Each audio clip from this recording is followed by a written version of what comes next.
Marcos 5, do 21 ao 34, Jesus é interceptado por um príncipe da sinagoga e este tem nome. O nome dele se chama Jairo, figura muito popular naquela época. A Bíblia diz que ele vai clamar para Jesus curar a sua filha que estava muito enferma, e Jesus foi.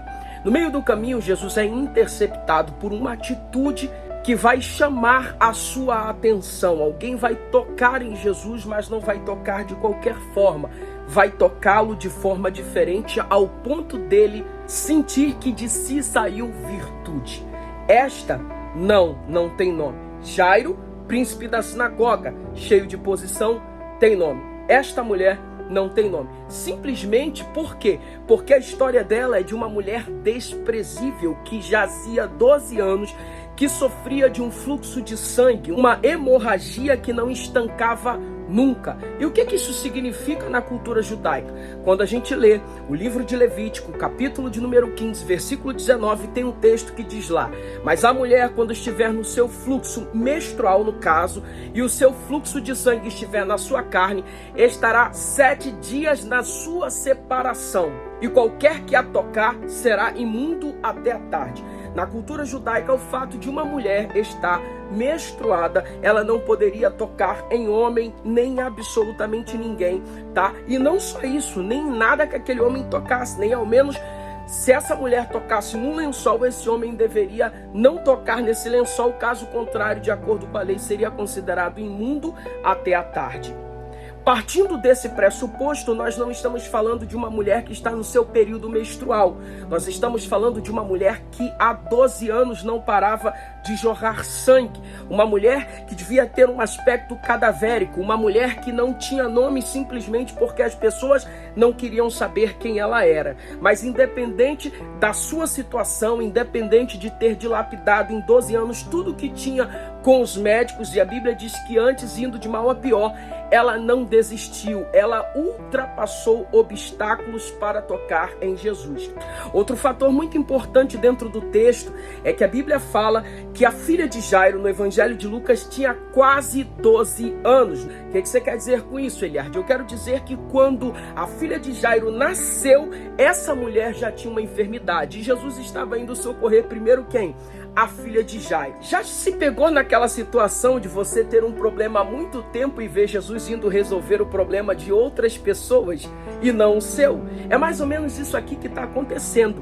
E talvez alguém poderia usar isso como desculpa para falar: mas Jesus está curando a filha de Jairo porque ele é um homem importante na sociedade judaica, um dos principais da sinagoga, um príncipe dentro do meio judaico. Só que o que eu quero te atrair aqui é que, independente de qualquer coisa como aquela mulher, você precisa ultrapassar obstáculos para tocar em Jesus. Quais são os obstáculos, Eliardo, que aquela mulher ultrapassou? Primeiro, o impossível. 12 anos dilapidando todos os seus bens com os médicos e não resolvendo absolutamente nada. Ela tinha todos os motivos do mundo para não mais acreditar, mas ela creu contra a esperança e foi ao encontro de Jesus. Segundo obstáculo, o preconceito, porque uma mulher no seu estado menstrual, se ela estivesse sangrando, ela não poderia chegar próximo de homem. Então ela era uma mulher que há 12 anos era solitária, nenhum homem de Israel queria ter nenhum tipo de relacionamento, nem contato,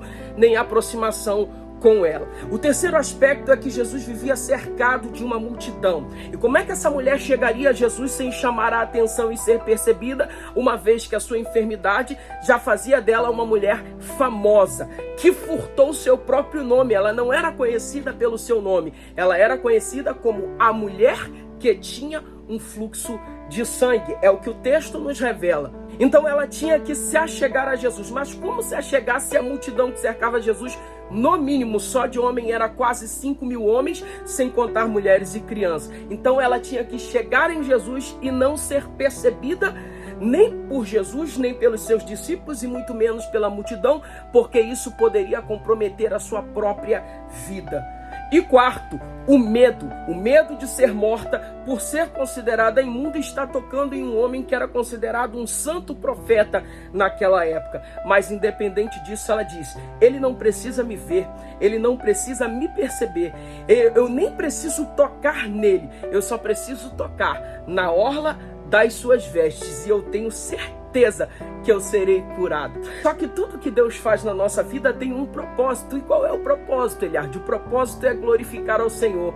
Jesus jamais vai te dar uma vitória para aquele negócio ficar só entre você e Jesus.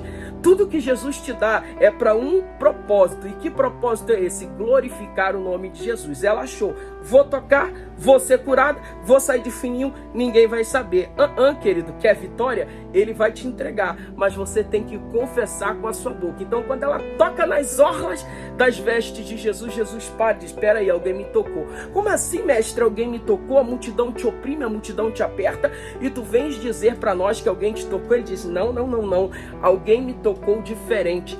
Abre a roda, quero saber quem é. E a Bíblia diz que aquela mulher, temendo e tremendo, ela sabia que aquela atitude poderia comprometê-la. Jesus disse, quem me tocou? Jesus só precisa de uma confissão. Jesus só precisa que ela abra a sua boca. A Bíblia diz que quando ela tocou, a hemorragia dela estancou. Só que Jesus ainda não tinha declarado a cura. E ela, temendo e tremendo, de acordo com a narrativa de Marcos, a Bíblia diz que ela diz, fui eu, Senhor, porque pensei comigo, se tão somente eu tocar na orla das suas vestes, eu serei curada. E Jesus disse, mulher, a tua fé te curou e a tua fé te salvou. Jesus, ele não quer só te curar, ele também quer te salvar. E ele quer expor isso publicamente, para que você entenda que tudo que ele faz na tua vida só tem um propósito. Qual é? Glorificar o nome do Senhor. Tá precisando de uma grande bênção? Tá precisando de um grande milagre? Tá precisando de uma grande vitória? Então se comprometa que quando Jesus fizer o que ele tem que fazer na tua vida, você vai usar isso para impactar outras pessoas, fazendo o nome do Senhor ser glorificado através do teu testemunho. Aí talvez você diga, mas eu não tenho fama, eu sou anônima, ninguém me conhece, por que eu contaria minha história? Para um propósito, glorificar o nome do Senhor Jesus. E todas as vezes que Deus é glorificado na nossa vida, o mais importante não é o nosso nome, é a história que Deus fez por intermédio da nossa instrumentalidade. Fica a dica aí, Deus abençoe você, sua casa, sua família. Até o próximo vídeo.